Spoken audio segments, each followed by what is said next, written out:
മൈക്രോബയോളജിയിലെ തന്നെ ഏറ്റവും അധികം ഇൻട്രസ്റ്റിംഗ് ആയിട്ടുള്ളതും പഠിക്കാൻ വളരെ എളുപ്പമായിട്ടുള്ള ഒരു ടോപ്പിക്കിനെ പറ്റിയാണ് നമ്മളിന്ന് ഡീൽ ചെയ്യാൻ പോകുന്നത്. ടോപ്പിക് മറ്റൊന്നുമല്ല, സ്റ്റെറിലൈസേഷനെ പറ്റിയാണ് നമ്മളിന്ന് നോക്കുന്നത്. സ്റ്റെറിലൈസേഷൻ്റെ സ്റ്റെപ്പും ആ കാര്യങ്ങളൊക്കെയാണ് നമ്മളിന്ന് ഡീൽ ചെയ്യുന്നത്. So welcome to the super biology. അപ്പോൾ നമുക്ക് സ്റ്റെറിലൈസേഷൻ ഡെഫിനേഷൻ എന്താണെന്ന് ആദ്യമേ നോക്കാം. This is the process by which a cell, a living cell, viable spore, virus, etc. are destroyed or removed from an object or habitat by physical or chemical agents. അപ്പോൾ ഈ ഒരു process വഴി നമുക്ക് ഒരു living ആയിട്ടുള്ള സെല്ലിനെയോ അല്ലെങ്കിൽ viable ആയിട്ടുള്ള ഒരു സ്പോറിനെയോ വൈറസിനെയോ ബാക്ടീരിയ അങ്ങനെ ഏതൊരു മൈക്രോ ഓർഗാനിസത്തിനെയും ഡിസ്ട്രോയ് ചെയ്യാനോ അല്ലെങ്കിൽ അതിൻ്റെ ഹാബിറ്റാറ്റ് എന്ന് പറയുമ്പോൾ നമ്മൾ ഒരുപാടധികം ചിന്തിച്ചു പോകണ്ട. ഇവിടെ മീൻ ചെയ്തിരിക്കുന്നത് നമ്മളിപ്പോൾ ഒരു സർജിക്കൽ ഇൻസ്ട്രുമെൻ്റ് ആണെങ്കിൽ ആ സർജിക്കൽ ഇൻസ്ട്രുമെൻറ്റിൽ ചിലപ്പം ഏതെങ്കിലും ടൈപ്പ് ഓഫ് മൈക്രോ ഓർഗാനിസം കാണും, അല്ലെങ്കിൽ നമ്മുടെ കൾച്ചർ പ്ലേറ്റിലോ അല്ലെങ്കിൽ നമ്മുടെ കൾച്ചർ മീഡിയയിൽ എന്തെങ്കിലും രീതിയിലുള്ളൊരു മൈക്രോ ഓർഗാനിസം അൺവാണ്ടഡ് രീതിയിലോ അല്ലെങ്കിൽ നമ്മളിപ്പോൾ പ്യുവർ കൾച്ചറൊക്കെ ചെയ്യുവാണെങ്കിൽ അതിൽ ആ പ്യുവറിൽ നിന്ന് വേറൊരു ടൈപ്പ് ഓഫ് മൈക്രോ ഓർഗാനിസം ഒക്കെ വരുവാണെങ്കിൽ അതിനെ ഡിസ്ട്രോയ് ചെയ്യുന്നുണ്ടെങ്കിൽ റിമൂവ് ചെയ്യാൻ വേണ്ടി ഉപയോഗിക്കുന്ന ഒരു ടെക്നിക്കാണ്. ഇത് ബേസ്ഡ് ഓൺ രണ്ട് ടൈപ്പ് ഓഫ് ഏജൻസിനെ ബേസ് ചെയ്തിട്ടാണ് നമ്മൾ ഈ ഒരു സ്റ്റെറിലൈസേഷൻ ചെയ്യുന്നത്. രണ്ട് ടൈപ്പ് ഏജൻസ് എന്ന് വെച്ചാൽ ഒന്ന് ഫിസിക്കൽ ഏജൻറ്റും കെമിക്കൽ ഏജൻറ്റും. ഫിസിക്കൽ ഏജൻസ് എന്ന് പറയുമ്പം ഈ ഏജൻസ് എന്ന് പറയുന്നത് മെയിൻലി ഹീറ്റിംഗ്, ഡ്രൈയിങ് ഒക്കെയാണ് ഇതിൽ വരുന്നത്. കെമിക്കൽ ഏജൻസ് എന്ന് പറയുമ്പോൾ പേരിൽ തന്നെയുണ്ട്, കെമിക്കൽസ് ആണ്. ആൽഡിഹൈഡും ആൽക്കഹോളും ഹാലോജൻ ഗ്രൂപ്പ്സിലുള്ളൊക്കെ ആൾക്കാരാണ് വരുന്നത്. അപ്പോൾ ഈ ഒരു ടോപ്പിക് എന്ന് പറയുമ്പോൾ നമ്മുടെ ഡേ ടു ഡേ ലൈഫിൽ പോലും നമ്മൾ ചെയ്യുന്ന ഒരു ടൈപ്പ് ഓഫ് മെത്തഡും കൂടിയാണ് സ്റ്റെറിലൈസേഷൻ. പണ്ട് മുതൽ ഈജിപ്ഷ്യൻസ് പോലും ചെയ്തിട്ടുള്ളൊരു മെത്തഡ്. പണ്ട് കാലങ്ങളിൽ അവർ സ്റ്റെറിലൈസ് ചെയ്തിരിക്കുന്നത് തീയിട്ട് കൂട്ടിയിട്ട് കത്തിച്ച്, ഇപ്പോൾ എന്തിനാണ് ഏത് ടൈപ്പ് ഓഫ് മീഡിയത്തിൽ നിന്നാണ് സ്റ്റെറിലൈസ് ചെയ്യുന്നത് അങ്ങനെയൊക്കെയാണ് അവർ ചെയ്തുകൊണ്ടിരുന്നത്. ഇപ്പോൾ കുറച്ചും കൂടി അഡ്വാൻസ്ഡ് ആയതുകൊണ്ട് നമ്മൾ ആ ഒരു സ്റ്റെറിലൈസേഷൻ ടെക്നിക്ക് കുറച്ചും കൂടി അഡ്വാൻസ് രീതിയിൽ ചെയ്യുന്നതേ ഉള്ളൂ. ഇനി നമുക്ക് ഈ ഒരു ടൈപ്പ് ഏതൊക്കെ ടൈപ്പ് ആണെന്നും അതിൽ ഏതൊക്കെ സബ് ടോപ്പിക്സാണ് വരുന്നതെന്നും നമുക്ക് ഡീൽ ചെയ്യാം. അപ്പോൾ നമ്മൾ സ്റ്റെറിലൈസ് ചെയ്യാനുള്ള റീസൺ എന്തെന്ന് ചോദിച്ചാൽ, the reason for killing, inhibiting or removing microorganisms are to prevent transmission of pathogenic microbes, check spread of disease. അപ്പോൾ നമുക്കറിയാം പത്തോജനിക് ആയിട്ടുള്ള മൈക്രോബ്സ് ഒക്കെ ഉണ്ട് എന്നറിയാം. അപ്പോൾ അതിൻ്റെയൊക്കെ സ്പ്രെഡൊക്കെ നമുക്കൊന്ന് പ്രിവെൻറ്റ് ചെയ്യാനും കൂടാതെ തന്നെ ആ ഡിസീസിൻ്റെ ഒക്കെ സ്പ്രെഡൊക്കെ ഒന്ന് പ്രിവെൻറ്റ് ചെയ്യാനുമാണ് ഒന്ന് നമ്മൾ ഉപയോഗിക്കുന്നത്. മറ്റേതെന്ന് പറയുമ്പോൾ സ്പോയിലേജ് ഓഫ് ഫുഡിൻ്റെയും ഫുഡ് പ്രോഡക്റ്റിൻ്റെയും ഒക്കെ ഒരു decomposition and spoilage micro organism വഴി നടക്കും. അപ്പോൾ നമ്മൾ ഇങ്ങനെ ചെയ്യുന്നത് വഴി, ഈ ഒരു സ്റ്റെറിലൈസേഷൻ ചെയ്യുന്നത് വഴി നമുക്ക് ഒരു പരിധി വരെ ഡീകമ്പോസിഷനും സ്പോയിലേജും ഒക്കെ നമുക്ക് തടയാൻ സാധിക്കും. മറ്റൊന്നാണ് contamination of pure culture. Medical അതായത് റീസർച്ച് ആസ്പെക്ട്സിലാണ് ഏറ്റവും കൂടുതൽ നമ്മൾ പ്യുവർ കൾച്ചേഴ്സ് ഒക്കെ ചെയ്യുന്നത്. അപ്പോൾ പ്യുവർ കൾച്ചേഴ്സ് ലാബിലൊക്കെ ആയിട്ട് നമ്മൾ പ്യുവർ കൾച്ചേഴ്സ് ഒക്കെ ഒബ്റ്റെയിൻ ചെയ്യും. അപ്പോൾ ഈ ഒരു പ്യുവർ കൾച്ചറിൻ്റെ കണ്ടാമിനേഷൻ ഏറ്റവും കൂടുതൽ പേടിക്കേണ്ട കാര്യമാണ്. ചിലപ്പോൾ വേറൊരു മൈക്രോബ്സ് വന്ന് നമ്മുടെ പ്യുവർ കൾച്ചറിനെ കണ്ടാമിനേറ്റ് ചെയ്ത് തരിക. അപ്പോൾ അതൊന്ന് പ്രിവെൻറ്റ് ചെയ്യാനും കൂടിയാണ് മറ്റൊരു റീസൺ എന്ന് പറയുന്നത്. പിന്നെ ഇൻ്റർഫറൻസ് ഓഫ് അൺവാണ്ടഡ് മൈക്രോബ്സ് ഏകദേശം ഇതുമായിട്ട് സെയിം തന്നെയാണ്. കാരണം നമ്മൾ ചെയ്യുന്ന ഒരു കൾച്ചറിൽ ഒരു അൺവാണ്ടഡ് ആയിട്ടുള്ള മൈക്രോബ്സ് ചിലപ്പോൾ അവിടെ കാണും. അപ്പോൾ ആ അൺവാണ്ടഡ് ആയിട്ടുള്ള മൈക്രോബ്സിൻ്റെ ഇൻ്റർഫറൻസ് തടയാൻ വേണ്ടി മറ്റൊന്നാണ് ഗ്രോത്ത് ഓഫ് അൺവാണ്ടഡ് മൈക്രോബ്സ്. ഇത് ഏകദേശം ഈ ഒരു 3 പോയിന്റ് ഏകദേശം സംതിങ് സെയിം ആയിട്ടാണ് ഡീൽ ചെയ്യുന്നതും.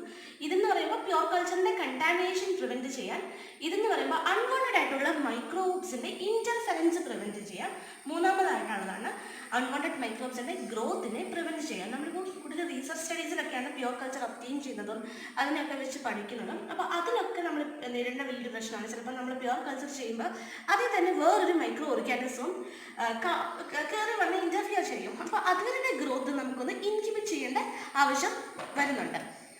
അപ്പോൾ നമ്മൾ ഡെഫിനേഷൻ പറഞ്ഞു ഏതൊരു ലിവിങ് ഓർഗാനിസത്തിനെയും വയബിൾ ആയിട്ടുള്ള സ്പോർസിനെയും വൈറസിനെയും ഒക്കെ ഇൻഹിബിറ്റ് ചെയ്യാനോ ഡിസ്ട്രോയ് ചെയ്യാനുമാണ് നമ്മൾ ഈ ഒരു സ്റ്റെറിലൈസേഷൻ ടെക്നിക്ക് ഉപയോഗിക്കുന്നത്. അപ്പോൾ 2 മെത്തേഡാണ് നമ്മളിവിടെ ഇൻട്രൊഡ്യൂസ് ചെയ്യുന്നത്. മെത്തേഡ് ഏതെന്ന് ചോദിച്ചാൽ ഫിസിക്കൽ ഏജൻറ്റ് വഴിയും കെമിക്കൽ ഏജൻറ്റ് വഴിയാണ് നമ്മൾ ഇവിടെ സ്റ്റെറിലൈസേഷൻ ചെയ്യുന്നത്. അപ്പോൾ ആ ഏജൻറ്റ്സ് ഏതൊക്കെയാണെന്ന് നമുക്കൊന്ന് നോക്കിയിട്ട് വരാം. അപ്പോൾ ഈ 2 മെത്തേഡുമാണ് ഫിസിക്കൽ മെത്തേഡും കെമിക്കൽ മെത്തേഡും. ഇനി നമുക്ക് ഇതിൻ്റെ ടൈപ്സ് നോക്കാം. ഫിസിക്കൽ മെത്തേഡിൽ വരുന്ന ഫസ്റ്റ് വണ്ണാണ് സൺലൈറ്റ്. നമുക്കറിയാം സൺലൈറ്റ് എന്ന് പറയുമ്പോൾ സൺലൈറ്റിൽ ഒരു ബാക്ടീരിയസൈഡൽ ആക്ടിവിറ്റിയും കൂടാതെ തന്നെ ഒരു നാച്ചുറൽ കണ്ടീഷനിൽ നാച്ചുറൽ കണ്ടീഷനിൽ അതൊരു സ്റ്റെറിലൈസൻ്റ് ആയിട്ട് ആക്ട് ചെയ്യാനും അത് ഹെൽപ്പ് ചെയ്യും. അപ്പോൾ ഈ ഒരു നാച്ചുറൽ സ്റ്റെറിലൈസൻ്റ് ആയിട്ട് ആക്ട് ചെയ്തതിന് കാരണം സൺലൈറ്റിൽ നമുക്ക് യു വി റേഡിയേഷൻസിന് യു വി റേസ് കാണാൻ പറ്റുന്നത് കൊണ്ടാണ് ഈ ഒരു സൺലൈറ്റിൽ നാച്ചുറൽ സ്റ്റെറിലൈസൻ്റ് ആയിട്ട് ആക്ട് ചെയ്യാൻ പറ്റുന്നത്. അപ്പോൾ ഈ ഒരു നാച്ചുറൽ കണ്ടീഷനിൽ തന്നെ നമുക്ക് ഏത് മീഡിയ അല്ലെങ്കിൽ എന്താണ് നമുക്ക് സ്റ്റെറിലൈസ് ചെയ്തെടുക്കുന്നത് അത് സ്റ്റെറിലൈസ് ചെയ്തെടുക്കാം. മെയിൻലി നമ്മളിപ്പം തുണിയൊക്കെ ആയാലും വെയിലിട്ടിട്ട് ഉണക്കുന്നതൊക്കെ വഴി അതൊക്കെ ഒരു സ്റ്റെറിലൈസേഷൻ. ഇപ്പം നമ്മൾ ഏറ്റവും കൂടുതൽ കേട്ടിരിക്കുന്നത് ഇപ്പോൾ ഈ കൊറോണ വന്നപ്പോൾ മാസ്ക് ഒക്കെ ഒന്നില്ലെങ്കിൽ നല്ല വെയിലത്ത് വെച്ച് ഉണക്കിയെടുക്കണം, അല്ലെങ്കിൽ നന്നായിട്ട് അയൺ ചെയ്തെടുക്കണം എന്നൊക്കെ നമ്മൾ കേൾക്കാറുണ്ട്. അപ്പം ഇതൊക്കെ ചെയ്യുന്നത് വഴി അവിടെയുള്ളൊരു മൈക്രോബ്സ് അല്ലെങ്കിൽ ഒരു ബാക്ടീരിയ എന്തെങ്കിലും കാണുവാണെങ്കിൽ, അപ്പോൾ വൈറസിനെ നമുക്കറിയാം അധികം നമുക്ക് ഡിസ്ഇൻഫെക്റ്റൻ്റ് ഒക്കെ വഴിയൊക്കെ അത് കിൽ ചെയ്യാൻ പറ്റുമെന്നറിയാം. അപ്പോൾ ഇങ്ങനെ ഒരു ഉണങ്ങുന്നതൊക്കെ വഴി ഡ്രൈങ് ചെയ്യുന്നത് വഴി നമുക്ക് ഒരു പരിധി വരെ ബാക്ടീരിയയുടെ ഒരു അവിടുത്തെ ഒരു ലിവിങ് സെല്ലിനെ നമുക്ക് ഇൻഹിബിറ്റ് ചെയ്യാൻ സാധിക്കുന്നു. ഇനി നമുക്ക് അടുത്തൊരു ടൈപ്പിലേക്ക് പോകാം. Second one is drying. അപ്പോൾ സെക്കൻഡ് മെത്തേഡാണ് ഡ്രൈയിങ്. ഡ്രൈയിങ് എന്ന് പറയുമ്പോൾ നമുക്കറിയാം ഏതൊരു ലിവിങ് സെല്ലിൽ ഏകദേശം 4 ഭാഗവും വെള്ളം തന്നെയായിരിക്കും. അപ്പോൾ ഇങ്ങനെയുള്ളൊരു കണ്ടീഷനിൽ ഡ്രൈ ചെയ്യുന്ന വഴി അപ്പോൾ ആ ഒരു മോയ്സ്ചർ കണ്ടൻറ്റിനെ നമുക്ക് ഒന്നില്ലെങ്കിൽ വലിച്ചു മാറ്റാൻ സാധിക്കും. അപ്പോൾ ആ ഒരു രീതി വഴി, ഈ ഒരു ഡ്രൈയിങ് മെത്തേഡ് വഴി ഓൾമോസ്റ്റ് ഒരുപാട് അല്ലെങ്കിൽ മിക്ക ബാക്ടീരിയനെ നമുക്ക് കിൽ ചെയ്യാൻ ഈ ഒരു ഡ്രൈയിങ് മെത്തേഡ് വഴി നമുക്ക് സാധിക്കുന്നതാണ്. പക്ഷേ സ്പോർട്സിലൊക്കെ ആണെങ്കിൽ, സ്പോർട്സിലൊക്കെ നമുക്കറിയാം സ്പോർട്സിൽ ഒരുപാട് മോയ്സ്ചർ ലെവൽ തീരെ കുറവായിരിക്കും സ്പോർട്സിൽ കാണുന്നത്. അപ്പോൾ സ്പോർട്സിലൊന്നും ഈ ഒരു ഡ്രൈയിങ് മെത്തേഡ് അത്രയ്ക്ക് എഫക്റ്റീവ് അല്ല. അപ്പം ഫിസിക്കൽ മെത്തേഡിലെ തേർഡ് വൺ ആണ് ഹീറ്റ്. വളരെ ഇൻഎക്സ്പെൻസീവ് ആയിട്ടുള്ളൊരു മെത്തേഡും കൂടിയാണ് ഹീറ്റ് വഴി. അപ്പോൾ ഈ ഹീറ്റ് വഴി നമുക്ക് ഇപ്പം based on nature of material, അപ്പോൾ നമ്മൾ ഈ ഹീറ്റ് എവിടെയാണ് പ്രയോഗിക്കുന്നത് അല്ലെങ്കിൽ ഏതൊരു മെറ്റീരിയലിലേക്കാണ് നമ്മൾ പ്രയോഗിക്കുന്നത് അതനുസരിച്ച് പല ടൈപ്പ് ഓഫ് ഹീറ്റ് നമ്മളിവിടെ ഡിസ്കസ് ചെയ്യുന്നുണ്ട്. കൂടെ തന്നെ ഏതൊരു ടൈപ്പ് ഓഫ് മെറ്റീരിയൽ അല്ലെങ്കിൽ ഒരുപാട് മൈക്രോ ഓർഗാനിസംസ് ഒക്കെ കാണുന്ന അല്ലെങ്കിൽ അൺവാണ്ടഡ് ഗ്രോത്ത് ഒക്കെ ഉള്ള ഒരു മീഡിയത്തിലാണെങ്കിൽ നമുക്ക് ഹീറ്റിംഗ് പല ടൈപ്പ് ചൂസ് ചെയ്യേണ്ടി വരും. കൂടെ തന്നെ ഇത് ഇൻഎക്സ്പെൻസീവ് ആയിട്ടുള്ളൊരു മെത്തേഡും കൂടിയാണ്. അപ്പോൾ ഇൻഎക്സ്പെൻസീവ് എന്ന് പറയുമ്പോൾ നമുക്കറിയാം ഹീറ്റ് ഇപ്പോൾ ഒന്നില്ലെങ്കിൽ ഗ്യാസ് അല്ലെങ്കിൽ ഇലക്ട്രിസിറ്റി ആയിരിക്കും. അപ്പോൾ അത് അത്യാവശ്യം എക്സ്പെൻസീവ് അല്ലേന്ന് നിങ്ങൾക്ക് തോന്നും, പക്ഷേ അതല്ല, അങ്ങനെയല്ല. അപ്പോൾ ഉള്ള മെത്തേഡ് വെച്ച് ഇപ്പം നമ്മൾ കെമിക്കൽസിലേക്കൊക്കെ പോവുകയാണെങ്കിലും അവിടെ കുറച്ച് എക്സ്പെൻസസ് മുടക്കേണ്ട കാര്യമാണ്. ആൽഡിഹൈഡ് ഹാലോജൻസിൻ്റെ ഒക്കെ കേസ് വരികയാണെങ്കിൽ അത്യാവശ്യം എക്സ്പെൻസീവാണ്.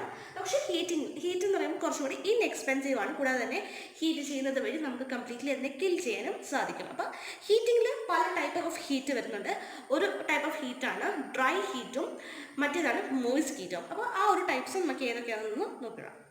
ഓക്കെ, അപ്പോൾ നമ്മൾ ഹീറ്റ് ചെയ്യുന്ന നേച്ചറിനെയും ടെമ്പറേച്ചർ, കൂടാതെ തന്നെ ടൈം, കൂടാതെ തന്നെ number of micro organisms present on that surface, കൂടാതെ തന്നെ ക്യാരക്ടറിസ്റ്റിക്, പിന്നെ type of material.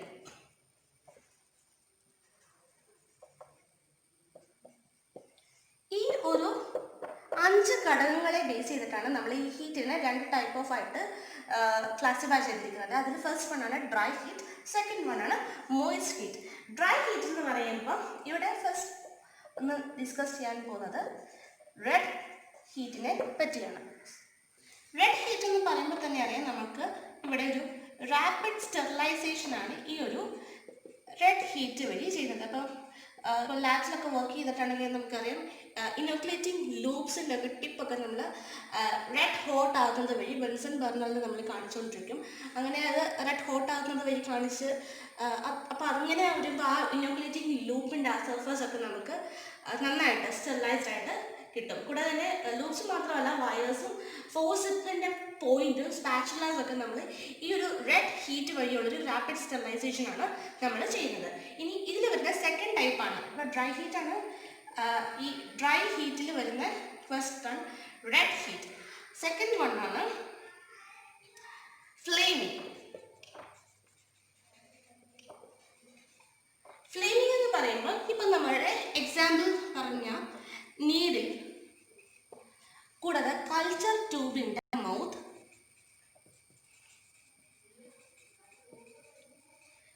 Glass light, cover slip ഒക്കെ നമ്മൾ അതുപോലെ ഫ്ലെയിം ചെയ്തില്ല. ഗ്ലാസ് ലൈറ്റ് ഒക്കെ നമ്മൾ ഫ്ലെയിം ചെയ്യുന്ന വെച്ചാൽ ബെൻസൺ ബർണറിൽ തന്നെ, പക്ഷേ റെഡ് ഹോട്ട് ആകുന്നത് വരെ നമ്മൾ ചെയ്തുകൊണ്ടിരിക്കത്തില്ല, ജസ്റ്റ് ഒന്ന് ചൂടാക്കി എടുക്കത്തുള്ളൂ. അപ്പോൾ അതുവഴി അവിടെയും ഒരു സ്റ്റെറിലൈസേഷൻ നടക്കും. ഇനി നമ്മൾ അടുത്തത് ഡിസ്കസ് ചെയ്യാൻ പോകുന്നത് ഇൻസിനറേഷനെ പറ്റിയാണ്.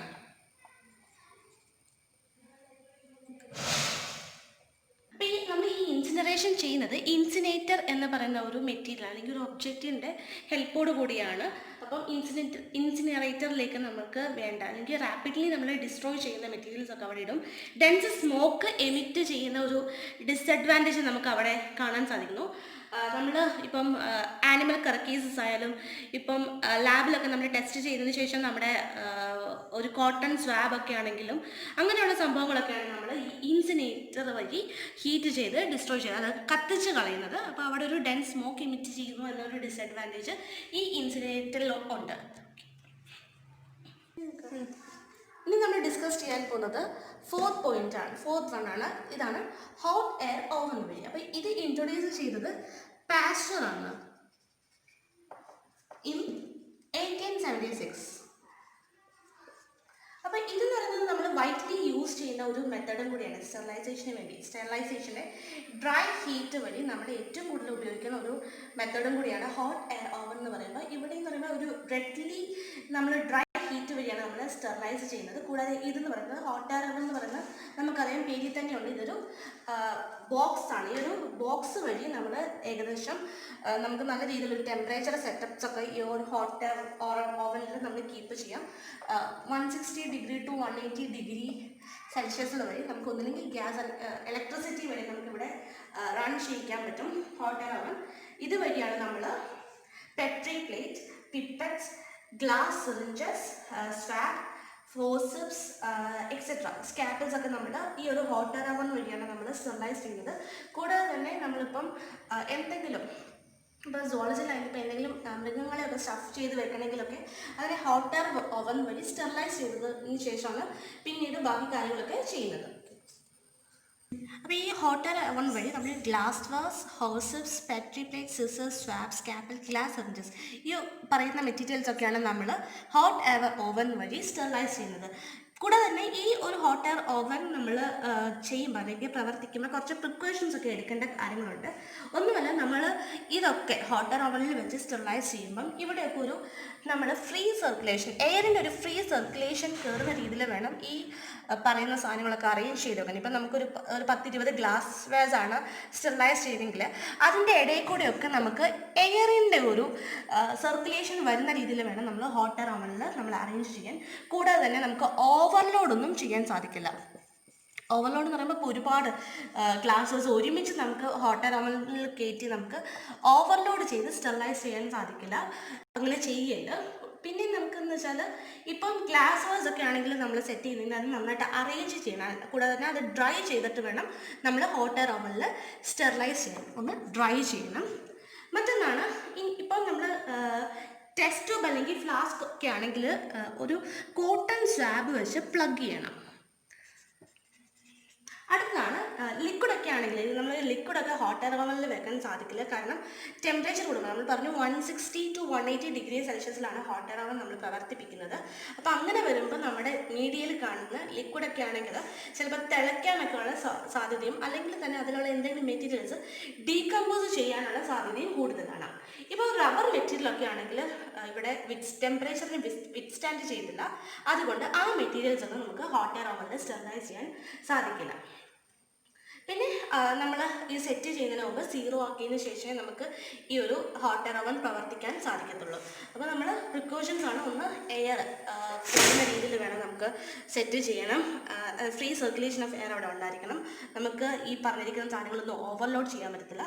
എല്ലാം നമ്മൾ ഡ്രൈ ചെയ്തതിന് ശേഷം മാത്രമേ നമുക്കതിനെ സ്റ്റെറിലൈസ് ചെയ്യാൻ വേണ്ടി ഹോട്ട് എയർ ഓവനിൽ വെക്കാൻ അല്ലെങ്കിൽ പ്രൊഡ്യൂസ് ചെയ്യാൻ പറ്റുള്ളൂ. കൂടാതെ തന്നെ ഇപ്പം നമ്മൾ ടെസ്റ്റ് ട്യൂബ്സോ അല്ലെങ്കിൽ എന്തെങ്കിലും ടൈപ്പ് ഓഫ് കോണിക്കൽ ഫ്ലാസ്ക് ഒക്കെ ആണെങ്കിൽ അതിനെ കോട്ടൺ പ്ലഗ് ചെയ്തിട്ട് വേണം വെക്കാൻ. അതുപോലെ തന്നെ ഇപ്പോൾ പ്ലാസ്റ്റിക് മെറ്റീരിയൽ അല്ലെങ്കിൽ റബ്ബർ, സിലിക്കോൺ ആയിട്ടുള്ള ടൈപ്സ് ഒന്നും നമുക്ക് ഹോട്ട് എയർ ഓവൻ വഴി സ്റ്റെറിലൈസ് ചെയ്യാൻ സാധിക്കില്ല. മറ്റൊന്നും കൊണ്ടില്ല, ടെമ്പറേച്ചറിനെ അതിനൊന്നും വിത്ത്സ്റ്റാൻഡ് ചെയ്യാൻ പറ്റാത്തത് കൊണ്ടാണ്. അപ്പോൾ അതിനൊക്കെ പറ്റുന്ന വേറെ ടൈപ്പ് ഓഫ് സ്റ്റെറിലൈസേഷൻ മെത്തേഡ്സും ഉണ്ട്. അപ്പോൾ നമുക്ക് ഹോട്ട് എയർ ഓവനെ പറ്റി അത്രയേ ഉള്ളൂ. ഇനിയിപ്പോൾ അടുത്ത ടൈപ്പ് നോക്കാം. ഡ്രൈ ഹീറ്റ് എന്ന് പറയുമ്പോൾ നമുക്ക് ഈ ഒരു 4 മെത്തേഡ് ഡ്രൈ ഹീറ്റിൽ നമുക്ക് വരുന്നതും റെഡ് ഹീറ്റ് നമ്മൾ റെഡ് ആവുന്നത് വരെ ഹോട്ട് ആവുന്നത് വഴി നമ്മൾ ഹീറ്റ് ചെയ്യുന്നു. നമ്മൾ മെയിൻലി സ്പാച്ചുലാസിൻ്റെയും കൂടാതെ തന്നെ സ്പാച്ചുലാസ് ഒക്കെയാണ് ഈ റെഡ് ഹീറ്റ് വഴി റെഡ് ഹോട്ട് ആവുന്നത് വഴി ഹീറ്റ് ചെയ്തുകൊണ്ടിരിക്കുന്നത്. പിന്നെ ഫ്ലെയിമിങ് ജസ്റ്റ് ഫ്ലെയിം ചെയ്യുന്നു. ഇൻസിനറേഷൻ നമ്മൾ കത്തിക്കുകയാണ് ചെയ്യുന്നത്. ഇപ്പം ഇപ്പം നമ്മുടെ ഹോസ്പിറ്റലിലെ ബെഡ്ഷീറ്റ്സ് ഒക്കെ ആണെങ്കിൽ ഇപ്പോൾ ഒരുപാട് യൂസ് ചെയ്ത് അല്ലെങ്കിൽ കൂടാതെ ആനിമൽ കർക്കീസസ് ഒക്കെ ആയാലും നമ്മൾ ഇൻസിനേറ്ററിലിട്ട് ബേൺ ചെയ്യുകയാണ് ചെയ്യുന്നത്. ഫോർത്ത് വൺ ആണ് hot air oven. Hot air oven നമ്മൾ എന്താണെന്ന് കണ്ടു. 160 to 180 ഡിഗ്രി സെൽഷ്യസിൽ നമ്മൾ സ്റ്റെറിലൈസ് ചെയ്യാൻ ഡ്രൈ ഹീറ്റ് വഴി സ്റ്റെറിലൈസ് ചെയ്യാൻ വേണ്ടി ഉപയോഗിക്കുന്ന ഒരു ടെക്നിക്കാണ് ഹോട്ട് എയർ ഓവൻ. ഇനി നമുക്ക് മോയിസ്റ്റ് ഹീറ്റിലേക്ക് പോകാം.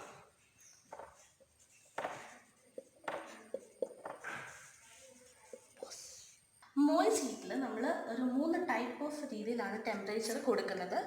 First one is temperature below 100 degrees Celsius, temperature at 100 degrees Celsius, then last one is temperature above 100 degrees Celsius. ഈ ഒരു 3 രീതിയിലാണ് നമ്മൾ ഈ മോയിസ്റ്റ് ഹീറ്റിനെ ചെയ്യുന്നത്. Temperature below 100 degrees Celsius, temperature at 100 degrees Celsius and temperature above 100 degrees Celsius. ഇനി ഇത് ഏതൊക്കെയാണ് നമുക്ക് ഒന്ന് നോക്കാം. ടെമ്പറേച്ചർ ബിലോ 100 ഡിഗ്രി സെൽഷ്യസിൽ വരുന്ന ഒന്നാണ് വാക്സിൻ ബാത്ത്. ഇപ്പം നമ്മൾ സെറം അല്ലെങ്കിൽ എന്തെങ്കിലും ഒരു വാക്സിൻ ഒക്കെ ആയിട്ടുള്ളതിൽ ചിലപ്പോൾ നമുക്ക് നോൺ സ്പോറിങ് ആയിട്ടുള്ള ബാക്ടീരിയ നമുക്ക് കാണാൻ സാധിക്കും. അപ്പോൾ അതിനെ നമ്മൾ ട്രീറ്റ് ചെയ്യാൻ വേണ്ടി ഉപയോഗിക്കുന്ന ഒരു മെത്തേഡാണ് വാക്സിൻ ബാത്ത്. നമ്മൾ ഇവിടെ 60 ഡിഗ്രി സെൽഷ്യസിൽ 1 hour ഹീറ്റ് ചെയ്യും. 60 ഡിഗ്രി സെൽഷ്യസിൽ 1 hour നമ്മൾ ഈ വാക്സിൻ ബാത്തിൽ നമ്മൾ വാക്സിൻ ആണോ അല്ലെങ്കിൽ സെറമാണോ നമ്മൾ ഹീറ്റ് ചെയ്യുന്നു. കൂടാതെ ഇത് ഒറ്റ തവണയല്ല, ഇത് സക്സസീവ് ഡേയ്സിൽ നമ്മൾ ഇങ്ങനെ ചെയ്യുന്നത് വഴിയാണ് അവിടെ ഉള്ളൊരു നോൺ സ്പോറിങ് ബാക്ടീരിയയൊക്കെ നമുക്ക് അല്ലെങ്കിൽ നോൺ സ്പോറിങ് ആയിട്ടുള്ള ഏത് മൈക്രോബ്സിനെ നമുക്ക് കിൽ ചെയ്യാൻ സാധിക്കുന്നത്. ഇനി സെക്കൻഡ് ടൈപ്പാണ് ഇൻസിപ്പേഷൻ. ഇൻസിപ്പേഷൻ അല്ലെങ്കിൽ ഇൻസിപ്പിറ്റേറ്റർ ഇതെന്ന് പറയുന്നത് ഒരു ഫ്രാക്ഷണൽ സ്റ്റെറിലൈസേഷൻ ആണ്. ഇതെന്ന് പറയുന്നത് ഒരു വാട്ടർ ജാക്കറ്റ് ആയിട്ടുള്ളൊരു കോപ്പർ ബോക്സ് ആണ്. ജസ്റ്റ് ഒന്ന് കാണിക്കാം. ഇവിടെ എന്ന് പറയുമ്പോൾ വാട്ടർ ജാക്കറ്റ് ആയിട്ടുള്ള ഒരു കോപ്പർ ബോക്സ് ആണ് ഇൻസിപ്പേറ്റർ.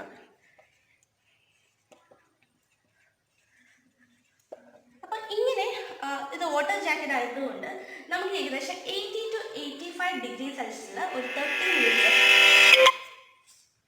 അപ്പം ഈ ഒരു ഇൻസിപ്പിറ്ററിൻ്റെ ഹെൽപ്പോട് കൂടിയാണ് നമ്മളിവിടെ ഒരു ഫ്രാക്ഷണൽ സ്റ്റെറിലൈസേഷൻ ചെയ്യുന്നത്.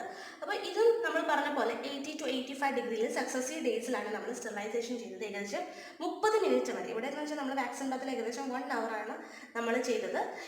ഇതും അതുപോലെ തന്നെ സക്സസീവ് ഡേയ്സിൽ 30 മിനിറ്റ്സ് മാത്രം ചെയ്തേച്ചാൽ മതി. പക്ഷേ ഇതിനൊരു ഡിസഡ്വാൻറ്റേജ് ഉണ്ടെന്ന് വെച്ചാൽ നമുക്ക് മീസോഫിലിക് ആയിട്ടുള്ള നോൺ സ്പോറിങ് ബാക്ടീരിയയിൽ നിന്നും ഈ ഒരു ഇൻസിപ്പിറ്ററിൻ്റെ ഹെൽപ്പോട് വഴി നമുക്ക് കിൽ ചെയ്യാൻ സാധിക്കില്ല. ഇനി നമ്മൾ ഡിസ്കസ് ചെയ്യാൻ പോകുന്ന തേർഡ് വൺ ആണ് വാഷർ ഡിസ്ഇൻഫെക്റ്റേഴ്സ്.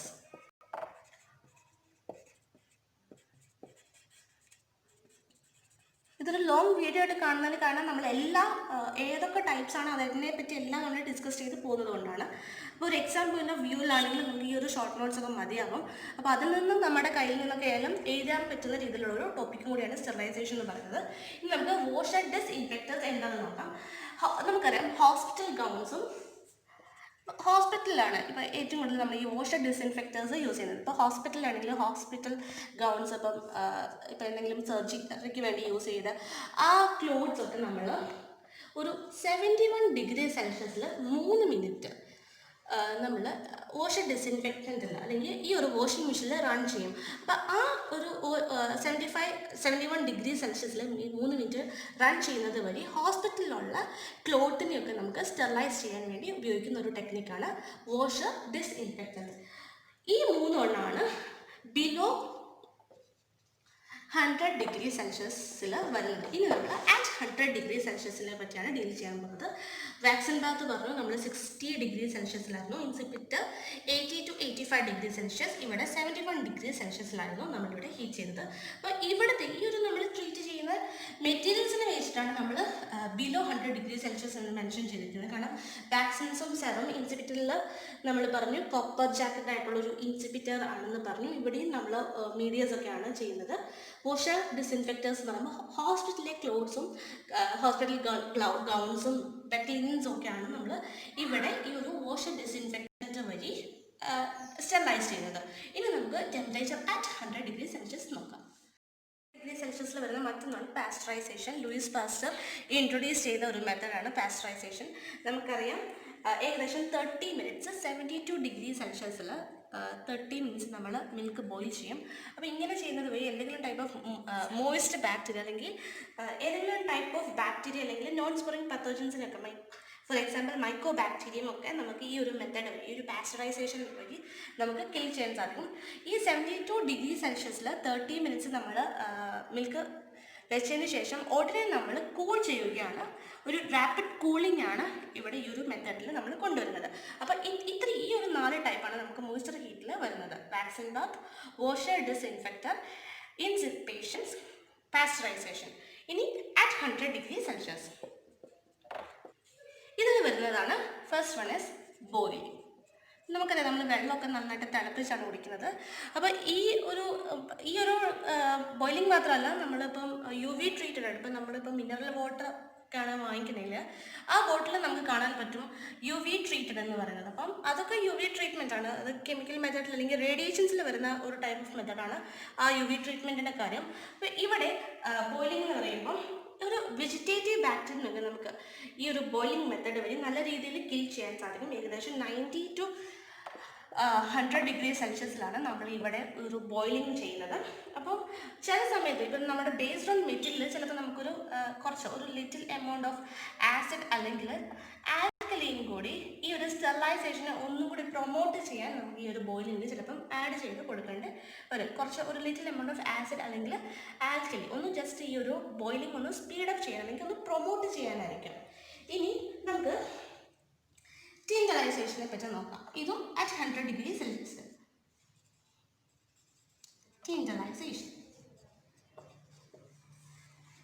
ടിൻഡലൈസേഷൻ എന്ന് പറയുമ്പോൾ ഇത് ജോൺ ടിൻഡലാണ് ഇത് ഇൻട്രൊഡ്യൂസ് ചെയ്തത്.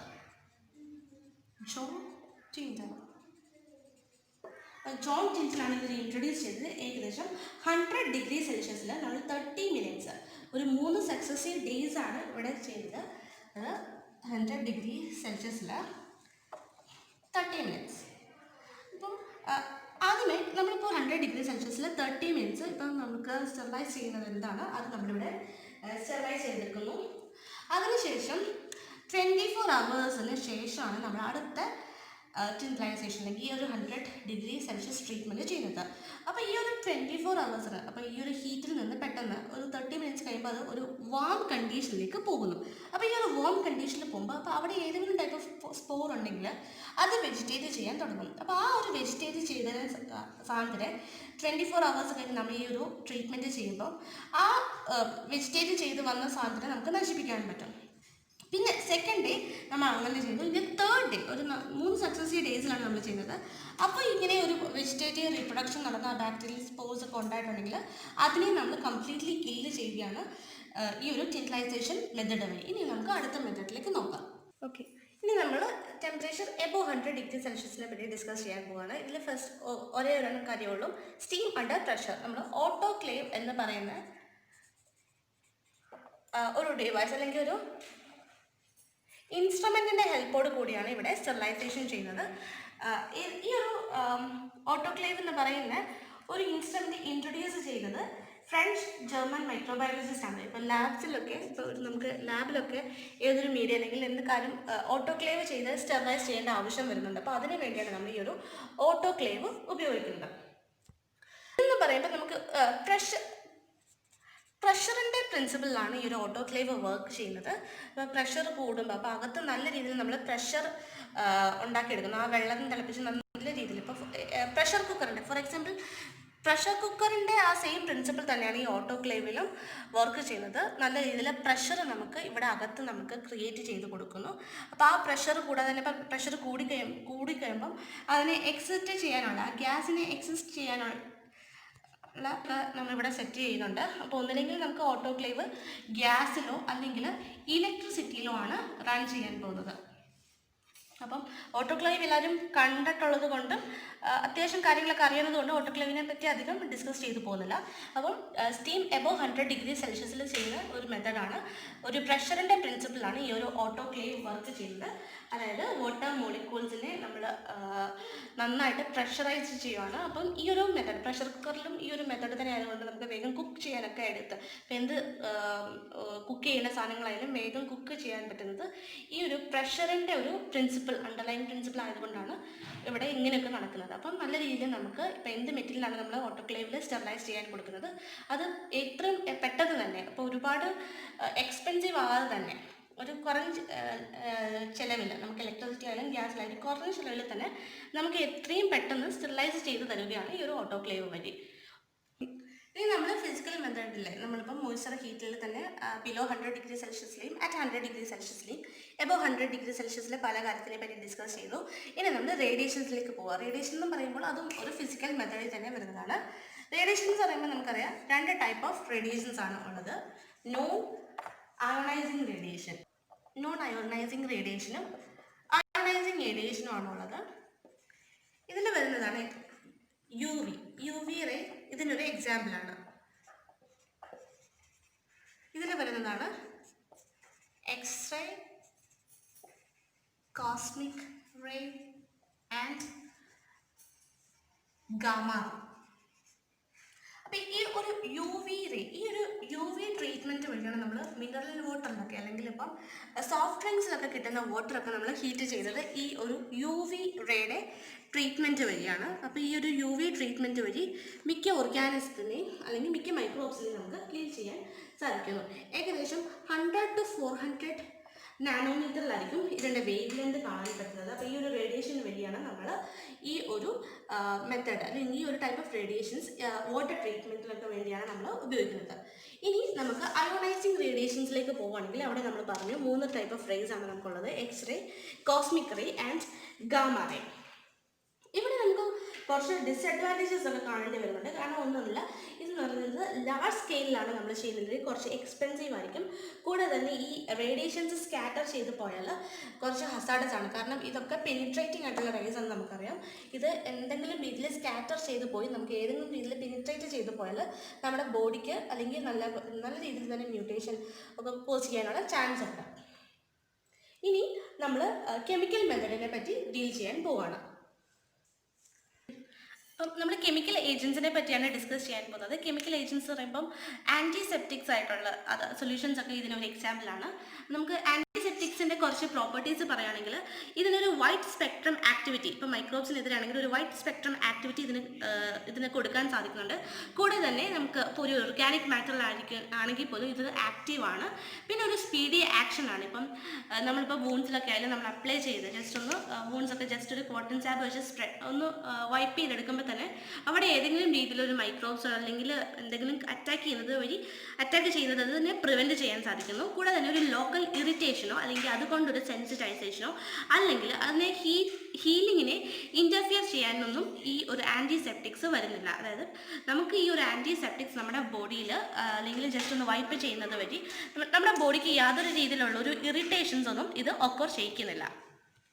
ഇത് ഉപയോഗിക്കാൻ സേഫും ഈസിയും കൂടിയാണ്. കൂടാതെ തന്നെ ഇത് നമ്മുടെ ബോഡിയിൽ ഇപ്പം നമ്മൾ വൂണ്ടിലാണ് അപ്ലൈ ചെയ്യുന്നെങ്കിൽ പോലും ഏതെങ്കിലും രീതിയിൽ നമ്മൾ സർക്കുലേഷനിൽ ഇത് കയറിപ്പോകും അല്ലെങ്കിൽ അബ്സോർബ് ചെയ്യാൻ ചാൻസ് ഉണ്ടെന്ന് നമുക്ക് വിചാരിക്കാം. അപ്പോൾ അങ്ങനെ കയറിപ്പോയാലും ഈ ഒരു ആൻറ്റിസെപ്റ്റിക് നമ്മുടെ ബോഡിയിൽ യാതൊരു രീതിയിലുള്ള ഒരു ടോക്സിസിറ്റിയും ഉണ്ടാക്കുന്നില്ല. അപ്പം ഇത്രയുള്ള കാര്യങ്ങളാണ്, അപ്പോൾ ഇത്രയൊരു ഫീച്ചേഴ്സാണ് നമ്മുടെ ആൻറ്റിസെപ്റ്റിക്സിൽ പറയാനുള്ളത്. ഒന്നെന്ന് പറയുന്നത് വൈഡ് സ്പെക്ട്രം ഓഫ് ആക്ടിവിറ്റി കാണുന്നുണ്ട്, സ്പീഡി ആക്ഷൻ അല്ലെങ്കിൽ ഹൈ പെനിട്രേഷൻ ഉണ്ടെങ്കിൽ പോലും അത് നമ്മുടെ ബോഡിക്ക് യാതൊരു രീതിയിലുള്ള ടോക്സിസിറ്റി ഉണ്ടാക്കുന്നില്ല. കൂടാതെ തന്നെ അത് സ്റ്റേബിളായിട്ട് തന്നെയായിട്ടാണ് എനിക്ക് കാണുന്നത്. ഇപ്പോൾ ഫോർ എക്സാമ്പിൾ ഡെറ്റോളിൻ്റെ ആയാലും സാവ്ലോണിൻ്റെ ഒക്കെ ആയാലും അത് സ്റ്റേബിളാണ്. പിന്നെ നമ്മൾ ഡൈലൂട്ട് ചെയ്താണ് ഉപയോഗിക്കേണ്ടതെന്ന് നമുക്കറിയാം. പിന്നെ ലോക്കൽ ഇറിറ്റേഷനോ സെൻസിറ്റൈസേഷനോ ഇതുവഴി ഒക്കർ ചെയ്യുന്നില്ല. കൂടാതെ തന്നെ ചീപ്പ് റേറ്റിൽ അല്ലെങ്കിൽ നമുക്ക് അഫോർഡ് ചെയ്യുന്ന റേറ്റിൽ ഈ ഒരു ആൻറ്റിസെപ്റ്റിക് നമുക്ക് അവൈലബിളും കൂടിയാണ്. അപ്പം നമ്മൾ കെമിക്കൽ മെത്തഡിൽ ആൻറ്റിസെപ്റ്റിക്കിനെ പറ്റി പറഞ്ഞു. ഇതിൽ വരുന്ന ഫസ്റ്റ് വൺ ആണ് ആൽക്കഹോൾ. ആൽക്കഹോൾ എന്ന് പറയുമ്പോൾ നമുക്ക് 3 ടൈപ്പ് ഓഫ് ആൽക്കഹോൾ ആണുള്ളത്. Ethyl alcohol, isopropyl alcohol and methyl alcohol. Alcohol 3 ടൈപ്പാണ് വരുന്നത്. Ethyl alcohol, isopropyl alcohol and methyl alcohol. Ethyl alcohol എന്ന് പറയുമ്പോൾ ഇത് ഒരു സ്കിൻ ആൻറ്റിസെപ്റ്റിക് ആയിട്ടാണ് നമ്മൾ ഈ ഒരു ഈഥൈൽ ആൽക്കഹോൾ ഉപയോഗിക്കുന്നത്. ബാക്ടീരിയൽ പ്രോട്ടീൻസിനൊക്കെ ഡീനേച്ചർ ചെയ്യാൻ ഈ ഒരു ഈഥൈൽ ആൽക്കഹോൾ വഴി നമുക്ക് സാധിക്കുന്നു. കൂടാതെ തന്നെ ഇതൊരു 60 to 70% വാട്ടർ കോൺസെൻട്രേഷൻ ആയിട്ടാണ് നമ്മൾ ഉപയോഗിക്കുന്നത്. ഇപ്പോൾ എന്തെങ്കിലും കാര്യമുണ്ടെങ്കിൽ നമുക്ക് സ്പീഡ് അപ്പ് ആക്ഷന് വേണ്ടിയാണ് ഈ ഒരു ഈഥൈൽ ആൽക്കഹോളിൻ്റെ കാര്യമുണ്ടെങ്കിൽ. ഐസോപ്രോപ്പൈൽ ആൽക്കഹോൾ, ഇത് നമുക്ക് കൊറോണ വൈറസ് വന്നു കഴിഞ്ഞപ്പോൾ നമ്മൾ ഏറ്റവും കൂടുതൽ കേട്ട കാര്യമാണ് സാനിറ്റൈസർ ഒക്കെ ആണെങ്കിൽ ഐസോപ്രോപ്പൈൽ ആൽക്കഹോൾ അടിസ്ഥാനമായിട്ടുള്ള സാനിറ്റൈസർ വേണം നമ്മൾ ഉപയോഗിക്കാനെന്നൊക്കെ കേട്ടു. അപ്പോൾ ഈ ഒരു ഐസോപ്രോപ്പൈൽ ആൽക്കഹോൾ എന്ന് പറയുന്നത് ഒരു ബെറ്റർ ആൻഡ് ഫാറ്റ് സോൾവെൻ്റ് ആണ് ഈ ഒരു ഐസോപ്രോപ്പൈൽ ആൽക്കഹോൾ. ഇത് ലെസ് വോളറ്റൈൽ ആണ്. കൂടാതെ തന്നെ ക്ലിനിക്കൽ തെർമോമീറ്റേഴ്സ് ഒക്കെ ഡിസ്ഇൻഫെക്റ്റൻറ്റ് ചെയ്യാനും നമുക്കിപ്പോൾ വെള്ളം ഇല്ലാതെ തന്നെ നമ്മുടെ കയ്യിലെ മൈക്രോബ്സിനൊക്കെ കിൽ ചെയ്യണം നമ്മൾ, അല്ലെങ്കിൽ ഒരു യാത്രയിലൊക്കെ ആണെങ്കിൽ നമ്മൾ ഈ ഐസോപ്രോപ്പൈൽ അടങ്ങിയിട്ടുള്ള ആൽക്കഹോൾ സാനിറ്റൈസർ ആയിട്ടാണ് ഉപയോഗിക്കുന്നത്.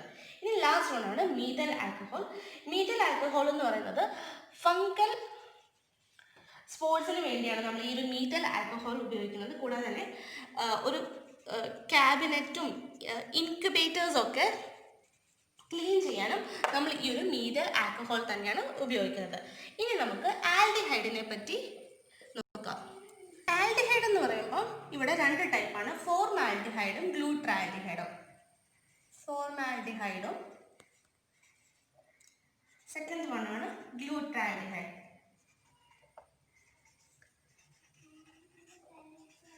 ഫോർമാൽഡിഹൈഡ് എന്ന് പറയുമ്പോൾ നമുക്കറിയാം ഈ ആൽഡിഹൈഡ് ഗ്രൂപ്പ്സിന് ഒരു CHO ഫങ്ഷണൽ ഗ്രൂപ്പാണ് ഉള്ളത്. ഫോർമാൽഡിഹൈഡ് എന്ന് പറയുന്നത് അമിനോ ആസിഡ് പ്രോട്ടീൻ മോളിക്യൂൾസിന് വേണ്ടി ആക്റ്റീവാണ്. ബാക്ടീരിയസൈഡൽ സ്പോറിസൈഡൽ ഫങ്ഷൻ ഉണ്ട്. അതുപോലെ തന്നെ വൈറസിന് ലീതൽ എഫക്റ്റ് ഉണ്ടാക്കുന്നതും ഈ ഫോർമാൽഡിഹൈഡ് തന്നെയാണ്. നമുക്ക് ആന്ത്രാക്സിൻ്റെ സ്പോർസ് ഒക്കെ ഹെയറിലോ വൂളിലോ ആന്ത്രാക്സിൻ്റെ സ്പോർസ് ഉണ്ടെങ്കിൽ നമ്മൾ ഈ ഫോർമാൽഡിഹൈഡ് ഉപയോഗിച്ചാണ് സ്റ്റെറിലൈസ് ചെയ്യുന്നത്. ഇനി നമ്മൾ ഗ്ലൂട്രാൽഡിഹൈഡിൻ്റെ കേസ് നോക്കുകയാണെങ്കിൽ ഇത് ബാസിലൈ, ഫംഗൈ, വൈറസ് ഇതിനൊക്കെയാണ് ഇത് എഫക്റ്റീവ്. കൂടാതെ തന്നെ ഇതിനൊരു മൈൽഡ് ആയിട്ടുള്ള ഓർഡർ, ആൽഡിഹൈഡ് ഏതിൽ നോക്കിയാൽ തന്നെ നമുക്കൊരു മൈൽഡ് ഓർഡർ നമുക്ക് കാണാം. ഗ്ലൂട്രാൽഡിഹൈഡ് ഒരു യെല്ലോ ലിക്വിഡ് ആയിട്ടായിരിക്കും എൻ്റെ കളർ. കൂടാതെ തന്നെ ഈ ഗ്ലൂട്രാൽഡിഹൈഡ് വെച്ചിട്ടാണ് നമ്മൾ പ്ലാസ്റ്റിക്കും റബ്ബറും ട്രീറ്റ് ചെയ്യുന്നത്. അപ്പം പ്ലാസ്റ്റിക് റബ്ബറും നമ്മൾ ആദ്യമേ ഫിസിക്കൽ മെത്തേഡൊക്കെ പറയുമ്പോൾ തന്നെ ചിലപ്പം ഈ ടെമ്പറേച്ചറിൽ വിത്ത്സ്റ്റാൻഡ് ചെയ്യാനുള്ള കപ്പാസിറ്റി ഈ പ്ലാസ്റ്റിക്കിനും റബ്ബറിനും ഇല്ലാത്തതുകൊണ്ട് നമുക്ക് പല മെത്തേഡ്സും പോസിബിൾ അല്ലായിരുന്നു. പക്ഷേ ഈ ഗ്ലൂട്രാൽഡിഹൈഡ് വഴി നമുക്ക് പ്ലാസ്റ്റിക്കും റബ്ബറും ഒക്കെ സ്റ്റെറിലൈസ് ചെയ്യണമെങ്കിൽ കുറച്ചും കൂടി സേഫാണ് ഈ ആൽഡിഹൈഡ് വഴി. ഇനി നമ്മൾ അടുത്തത് തേർഡ് വൺ ഡൈ. അപ്പോൾ ഫസ്റ്റ് വൺ നമ്മൾ പറഞ്ഞു ആൽക്കഹോൾ, സെക്കൻഡ് വൺ ആൽഡിഹൈഡ്. ഇതിന് OH ഫങ്ഷണൽ ഗ്രൂപ്പാണ്, ആൽഡിഹൈഡിന് CHO ഫങ്ഷണൽ ഗ്രൂപ്പാണ്. നമ്മളിനി ഡൈനെ പറ്റി നോക്കുകയാണ്. ഡൈ എന്ന് പറയുമ്പോൾ നമുക്കിവിടെ ഉപയോഗിക്കാൻ 2 ടൈപ്പ് ഓഫ് ഡൈസ് ആണ് ഉള്ളത്. ഫസ്റ്റ് വൺ ആണ് aniline and second one is acridine. Aniline dye എന്ന് പറയുമ്പോൾ ഒരു ക്രിസ്റ്റൽ വയലറ്റ് കളർ അല്ലെങ്കിൽ ഒരു ടൈപ്പ് ഓഫ് ഗ്രീൻ കളറിലായിരിക്കും ഈ അനലിൻ ഡൈസ് എന്ന് പറയുന്നത്. നമ്മൾ വൂണ്ടിലൊക്കെ ആണെങ്കിലും നമ്മുടെ സ്കിന്നിലുണ്ടാകുന്ന വൂണ്ടിൽ നമ്മൾ ഈ അനലിൻ ഡൈ ഉപയോഗിച്ച് ട്രീറ്റ് ചെയ്യും. ഗ്രാം പോസിറ്റീവ് ആയിട്ടുള്ള ബാക്ടീരിയയ്ക്കും ഫംഗസിനൊക്കെ എതിരെ ഉപയോഗിക്കുന്ന ഡൈയാണ് ഈ അനലിൻ ഡൈ എന്ന് പറയുന്നത്. ഇനി നമ്മൾ അക്രിഡൈൻ ഡൈ, ഇതെന്ന് പറയുമ്പോൾ ഇതും സെയിം ഗ്രാം പോസിറ്റീവ് ബാക്ടീരിയയ്ക്ക് തന്നെയാണ് ഈ അക്രിഡൈൻ ഡൈ ഉപയോഗിക്കുന്നത്. ഇതിൽ DNA കോംപ്ലക്സിനെ ഇൻഹിബിറ്റ് ചെയ്യാൻ ഉള്ളൊരു ആക്ടിവിറ്റി ഈ അക്രിഡൈനുണ്ട്. കൂടാതെ തന്നെ ഈ DNA ഇൻഹിബിറ്റ് ചെയ്യുന്നത് വഴി ഫർദർ റീപ്രൊഡക്ഷൻ, റിപ്ലിക്കേഷൻ ഒക്കെ ഇതിൽ സ്റ്റോപ്പ് ചെയ്യാനുള്ള ഒരു കപ്പാസിറ്റി ഈ അക്രിഡൈൻ ഡൈക്കുണ്ട്. ഇനി നമ്മൾ അടുത്ത ടൈപ്പ് ഓഫ് ഹാലോജൻസിലേക്ക് പോവാണ്. Fourth one halogens. Halogen family എന്ന് പറയുന്നത് നമുക്ക് തന്നെ അറിയാം, ഫ്ലൂറിൻ, ക്ലോറിൻ, ബ്രോമിൻ, ഐഡിൻ, അസ്പാർട്ടിൻ. ഇതിൽ ക്ലോറിൻ, ഐഡിൻ ആണ് ഏറ്റവും കൂടുതൽ ജെർമിസൈഡൽ ആക്ടിവിറ്റി കാണിക്കുന്നത്. നമുക്ക് ക്ലോറിനൊക്കെ നമ്മൾ ബാക്ടീരിയ, സ്പോർട്സ്, ഫംഗൈ, വൈറസിനൊക്കെ ഏറ്റവും അധികം ഉപയോഗിക്കുന്നതാണ്. കൂടാതെ തന്നെ ഈ ക്ലോറിൻ ട്രീറ്റ്മെൻറ്റ് വഴിയാണ് നമ്മൾ വാട്ടർ ട്രീറ്റ്മെൻറ്റിന് വേണ്ടിയും ഈ സ്വിമ്മിംഗ് പൂളിലെയും സീവേജിലെയും വേസ്റ്റ് വാട്ടറൊക്കെ ട്രീറ്റ്മെൻറ്റ് ഒരു ലാർജ് സ്കെയിലിൽ നമുക്ക് ട്രീറ്റ്മെൻറ്റ് ചെയ്യാൻ വേണ്ടി ഹാലജൻ ഗ്രൂപ്പിലെ ക്ലോറിനാണ് ഉപയോഗിക്കുന്നത്. ഇനി ഐഡിൻ്റെ കാര്യം പറയുകയാണെങ്കിൽ നമ്മൾ വൂൺസിലൊക്കെ ടിങ്ചർ ഐഡിൻ അപ്ലൈ ചെയ്തിട്ടാണ് ഹീലിങ്ങിനെയൊക്കെ ഒന്ന് പ്രൊമോട്ട് ചെയ്യുന്നതും കൂടാതെ തന്നെ ഈ ഒരു അയഡിന് തന്നെ ആൻറ്റിസെപ്റ്റിക് ആയിട്ടുള്ള ഒരു ആക്ടിവിറ്റി ഉള്ളത് കൊണ്ട് അത് ഫ്രീ അയഡിൻ റിലീസ് ചെയ്യും. അപ്പോൾ ഈ ഒരു ഫ്രീ അയഡിൻ റിലീസ് ചെയ്യുന്നത് വഴി നമുക്ക് ഇപ്പോൾ എന്തെങ്കിലും എക്യുപ്മെൻറ്റ്സ് തന്നെ ഡിസ്ഇൻഫെക്ഷൻ ചെയ്യുന്നെങ്കിൽ അതൊക്കെ ഈ ഒരു ഹാലജൻ ഗ്രൂപ്പിലെ ക്ലോറിൻ അയഡിൻ വഴി നമുക്ക് ട്രീറ്റ് ചെയ്ത് എടുക്കാൻ പറ്റുന്നതാണ്. ഇതിലൊരു എക്സാമ്പിളാണ് വരുന്നത് ബെറ്റാഡൈൻ. ഈ ഒരു അയഡിൻ്റെ എക്സാമ്പിളാണ്. കൂടാതെ നമ്മൾ പറഞ്ഞു ടിഞ്ചർ അയഡിൻ്റെ കാര്യം നമ്മളിവിടെ തന്നെ പറഞ്ഞു. ഇത് രണ്ടും നമുക്ക് ഒരു അക്വസ് അല്ലെങ്കിൽ ആൽക്കഹോളിക് സൊല്യൂഷനിലായിട്ടാണ് നമ്മൾ അപ്ലൈ ചെയ്യുന്നത്. ബാക്ടീരിയസൈഡിലും ഫംഗിസൈഡിലും സ്പോർട്സ് ഫോംസിലൊക്കെ എഫക്റ്റീവാണ് ഈ ഹാലജൻ. ഇനി നമ്മൾ ഫിനോൾസിനെ പറ്റിയാണ് ഡിസ്കസ് ചെയ്യാൻ പോകുന്നത്. ഇനി നമ്മൾ ഡിസ്കസ് ചെയ്യാൻ പോകുന്നത് ഫീനോളിനെ പറ്റിയാണ്. ഫീനോൾ എന്ന് പറയുന്നത് ഒരു ആസിഡിക് ആയിട്ടുള്ള ഒരു പോയിസണസ് കോമ്പൗണ്ടാണ് ഫീനോൾ. ഇതെന്ന് പറയുന്നത് കോൾ ടാറിൽ നിന്നാണ് ഡിസ്ലേറ്റ് ചെയ്തെടുക്കുന്നത്. ജോസഫ് ലിൻസ്റ്റർ ആണ് കോൾ ടാറിൽ നിന്ന് ഡിസ്പ്ലേ ചെയ്തെടുക്കുന്ന ഈ ഒരു ഫിനോളിനെ ഡിസ്കവർ ചെയ്തത്. അപ്പം നമുക്കറിയാം ഈ ഒരു ഫിനോളാണ് നമ്മുടെ ഫ്ലോർ ക്ലീനറിലും ടോയ്ലറ്റ് ക്ലീനേഴ്സിലൊക്കെ അടങ്ങിയിരിക്കുന്നത് ഈ ഫിനോളാണ്. അപ്പോൾ അതുവഴി നമുക്ക് മൈക്രോബ്സിനെയൊക്കെ അതിൻ്റെ ഗ്രോത്തിനെ ഇൻക്യുബേറ്റ് ചെയ്യാനും അതിൽ നിന്ന് ഒരു സ്റ്റെറിലൈസ് ചെയ്യണം. അപ്പോൾ അതുകൊണ്ടാണ് ഹോസ്പിറ്റലൊക്കെ നല്ല രീതിയിൽ ഫിനോൾ ഒഴിച്ച് അവരുടെ തറയൊക്കെ ക്ലീൻ ചെയ്യുന്നത്. ഇനി നമ്മൾ അടുത്ത ടൈപ്പിലേക്ക് പോവാണ് ഗ്യാസ്. ഗ്യാസ് എന്ന് പറയുമ്പോൾ നമ്മൾ മെയിൻലി ഫ്യൂമിഗേറ്റ് ചെയ്യാനാണ് ഈ ഒരു ഗ്യാസ് ഉപയോഗിക്കുന്നത്. ഇപ്പം പോസ്റ്റ്മോർട്ടം ചെയ്ത ഒരു റൂമാണെങ്കിൽ അല്ലെങ്കിൽ ടേബിളൊക്കെ ആയാലും അല്ലെങ്കിൽ ഓപ്പറേഷൻ തിയേറ്റേഴ്സൊക്കെ നമ്മൾ ഫ്യൂമിഗേറ്റ് ചെയ്യാൻ വേണ്ടിയാണ് ഈ ഒരു ഗ്യാസ് ഉപയോഗിക്കുന്നത്. ഈ ഒരു ഗ്യാസ് എന്ന് പറയുമ്പോൾ 3 ടൈപ്പായിട്ട് നമുക്ക് കാണാൻ പറ്റും. അതിൽ ഫസ്റ്റ് വൺ ആണ് എത്തിലീൻ ഓക്സൈഡ്.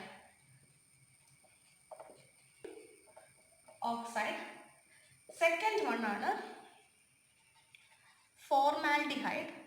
ഈ ഒരു ഫോർമാൽഡിഹൈഡ് ആണ് നമ്മൾ ഓപ്പറേഷൻ തിയേറ്റേഴ്സ് അല്ലെങ്കിൽ ഒരു പോസ്റ്റ്മോർട്ടം ചെയ്ത റൂം ഫ്യൂമിഗേറ്റ് ചെയ്യാൻ വേണ്ടി ഉപയോഗിക്കുന്നത്. ഏകദേശം 48 മണിക്കൂർ ഒരു മുറി അടച്ചിട്ട് ഇവിടെ ഈ ഫോർമാൽഡിഹൈഡ് നമ്മൾ അവിടെ റിലീസ് ചെയ്യും. അങ്ങനെ ആ 48 മണിക്കൂർ അപ്പോൾ ഈ റൂം ക്ലോസ്ഡ് ആയിട്ട് തന്നെ ഇരിക്കണം.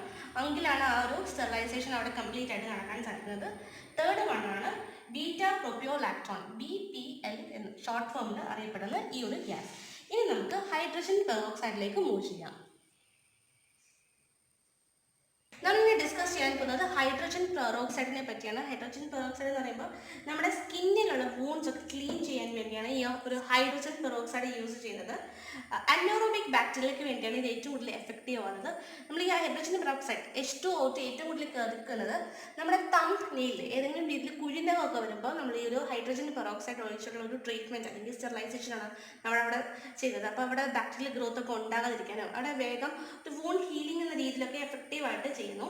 കൂടെ തന്നെ ഈ ഒരു ഹൈഡ്രജൻ പെറോക്സൈഡ് നമുക്ക് സർജിക്കൽ ഇംപ്ലാന്റ്സിൽ, നമ്മൾ സർജറിക്കൽ ഇംപ്ലാന്റ്സ് എന്ന് പറയുമ്പോൾ ആ ഒരു ഇതിലും പ്ലാസ്റ്റിക് ആയിട്ടുള്ള എക്വിപ്മെൻറ്റ്സിലും യൂട്ടൻസിൽസിലും ഒക്കെ നമ്മൾ സ്റ്റെറിലൈസ് ചെയ്യാൻ അല്ലെങ്കിൽ ഡിസ്ഇൻഫെക്റ്റ് ചെയ്യാൻ, കൂടെ തന്നെ കോണ്ടാക്ട് ലെൻസ്, സർജിക്കൽ ഇംപ്ലാന്റ്സ് ഇതൊക്കെ സ്റ്റെറിലൈസ് ചെയ്യാൻ വേണ്ടി ഉപയോഗിക്കുന്ന അല്ലെങ്കിൽ ഡിസ്ഇൻഫെക്റ്റൻറ്റ് ചെയ്യാൻ വേണ്ടി ഉപയോഗിക്കുന്നതാണ് ഹൈഡ്രജൻ പെറോക്സൈഡ്. ലാസ്റ്റ് വൺ ആണ് ഡിസ്ഇൻഫെക്റ്റൻറ്റ് അല്ല, ഡിറ്റർജൻറ്റ്. ഡിറ്റർജൻറ്റ് എന്ന് പറയുമ്പോൾ നമുക്കറിയാം നമ്മൾ ഡെയിലി നമ്മൾ യൂസ് ചെയ്യുന്ന ഒരു ടൈപ്പ് ഓഫ് കെമിക്കൽ മെത്തഡാണ്. നമ്മുടെ തുണി ഡിറ്റർജൻറ്റിൽ മുക്കിയാണ് നമ്മൾ മിക്കവരും അലക്കുന്നതൊക്കെ ആയാലും. അപ്പോൾ ഇവിടെ എന്ന് പറയുമ്പോൾ അവിടെ ഒരു സർഫസ് ടെൻഷൻ്റെ ഒരു പ്രിൻസിപ്പിൾസ് ഒക്കെ വന്നിട്ടാണ് ഈ ഒരു വരുന്നത്. അതായത് വെച്ചാൽ ഹൈഡ്രോഫിലിക് ആയിട്ടുള്ള എൻഡും ഹൈഡ്രോഫോബിക് ആയിട്ടുള്ള ടെയിലും ഒക്കെ ആയിട്ട് ഒരു മിസലി ഫോർമേഷനാണ് ഇവിടെ നടക്കുന്നത്. അപ്പോൾ ഈ ഒരു മിസലി ഫോർമേഷൻ വഴി അവിടെ ഡേർട്ടിനെ അബ്സോർബ് ചെയ്തിട്ടാണ് വാട്ടർ മോളിക്യൂൾസിൻ്റെ പ്രസൻസിൽ ഇത് ക്ലീനിങ് ഡേർട്ടിനൊക്കെ റിമൂവ് ചെയ്തത്. അപ്പോൾ ഇങ്ങനെ വഴി നമ്മുടെ ഡ്രസ്സിൽ ഇപ്പോൾ എന്തെങ്കിലും ടൈപ്പ് ഓഫ് സ്പോർട്സ് അല്ലെങ്കിൽ വൈറസ് ഒക്കെ കയറി വരുന്ന അതിനെ നമുക്ക് ഈ ഒരു ഡിറ്റർജൻറ്റ് വഴി റിമൂവ് ചെയ്തു. കൂടെ തന്നെ ഇതിനെ ഈ റിമൂവൽ കഴിഞ്ഞ് നമ്മൾ സൺലൈറ്റിൽ ഇട്ടാണ് നന്നായിട്ട് ഡ്രൈ ചെയ്തെടുക്കുന്നത്. അപ്പോൾ ഡ്രൈയിങ് വഴി അവിടെ ഏതെങ്കിലും രീതിയിൽ മോയ്സ്ചർ കണ്ടൻറ്റ് ഉണ്ടെങ്കിൽ അത് മാക്സിമം റെഡ്യൂസ്ഡ് ആയിട്ട് അതിനെ ക്ലീൻ ചെയ്യാൻ സാധിക്കുന്നു. പിന്നെ നമ്മൾ കൂടെ തന്നെ ഹീറ്റിങ്ങും ചെയ്യുന്നുണ്ട്. അപ്പോൾ ഇതൊക്കെ എന്ന് വെച്ചാൽ ഒരു ഡെയിലി ഹൈജീനിക് പ്രാക്ടീസിൻ്റെ ഒക്കെ ഭാഗമായിട്ട് നമുക്ക് വേണമെങ്കിൽ ഈ സ്റ്റെറിലൈസേഷൻ അപ്ലൈ ചെയ്യാവുന്നതാണ്. സോ ഇത്രയാണ് നമ്മുടെ സ്റ്റെറിലൈസേഷൻ ടോട്ടൽ വീഡിയോ എന്ന് പറയുന്നത്. നമ്മൾ പറഞ്ഞു ഫിസിക്കൽ മെത്തേഡിൽ സൺലൈറ്റ്, ഡ്രൈ ഹീറ്റിൽ തന്നെ 2 ടൈപ്പ് പറഞ്ഞു, ഡ്രൈ ഹീറ്റും മോയ്സ്റ്റ് ഹീറ്റും. അതിൽ തന്നെ വരുന്നതാണ് പല സബ് ഡിവിഷൻസ്. പിന്നെ കെമിക്കൽ മെത്തേഡ് എന്ന് പറയുമ്പോൾ നമ്മൾ കെമിക്കൽ ഏജൻസിൻ്റെ പ്രസൻസ് വഴിയാണ് നമ്മൾ ഈ ഒരു മെത്തേഡ് യൂസ് ചെയ്യുന്നത്. ഇതെന്ന് വെച്ചാൽ നമുക്ക് കുറച്ചും കൂടി കോസ്റ്റ് എഫക്റ്റീവ് അല്ല, മറ്റേനെ അപേക്ഷിച്ച് നോക്കുമ്പോൾ കോസ്റ്റ് എഫക്റ്റീവ് അല്ല. കൂടെ തന്നെ ഇപ്പം നമുക്ക് പ്ലാസ്റ്റിക് റബ്ബർ ആയിട്ടുള്ള മെറ്റീരിയൽ ഹീറ്റിനെ വിസ്റ്റാൻഡ് ചെയ്യാൻ പറ്റത്തില്ല. അതുകൊണ്ട് ഫിസിക്കൽ മെത്തേഡ് നമുക്ക് അപ്ലൈ ചെയ്യാൻ സാധിക്കില്ല. കൂടെ തന്നെ സർജിക്കൽ ഇക്വിപ്മെൻറ്റ്സിലൊക്കെ ആയാലും അല്ലെങ്കിൽ ഇംപ്ലാന്റ്സിലൊക്കെ ആയാലും നമുക്ക് ഈ ഒരു കെമിക്കൽ മെത്തേഡ് അല്ലെങ്കിൽ ഇപ്പോൾ ഫ്യൂമിഗേറ്റ് ചെയ്യണമെങ്കിൽ ഈ ഒരു കെമിക്കൽസ് ഉണ്ടെങ്കിൽ മാത്രമേ സാധിക്കുന്നുള്ളൂ. അപ്പോൾ അങ്ങനെയാണ് നമ്മൾ ഈ ഒരു പറഞ്ഞിരിക്കുന്ന ആൽഡിഹൈഡ്, ആൽക്കഹോൾ, ഹാലജൻ, ഡൈഫിനോൾ, ഗ്യാസ് ഇതിൻ്റെ ഒക്കെ ഹെൽപ്പോട് കൂടി നമ്മൾ പറഞ്ഞത്. സോ സ്റ്റെറിലൈസേഷൻ എന്ന് പറയുമ്പോൾ ടോട്ടലി ഇത്രയേ ഉള്ളൂ. സോ ഈ ഒരു വീഡിയോ നിങ്ങൾക്ക് ഫുള്ളായിട്ട് മനസ്സിലായെന്ന് വിശ്വസിക്കുന്നു. സോ വീഡിയോ ഇഷ്ടമായെങ്കിൽ ലൈക്ക് ചെയ്യാനും ഈ ഒരു ചാനൽ സബ്സ്ക്രൈബ് ചെയ്യാനും മറക്കണ്ട. So thank you guys for watching this video.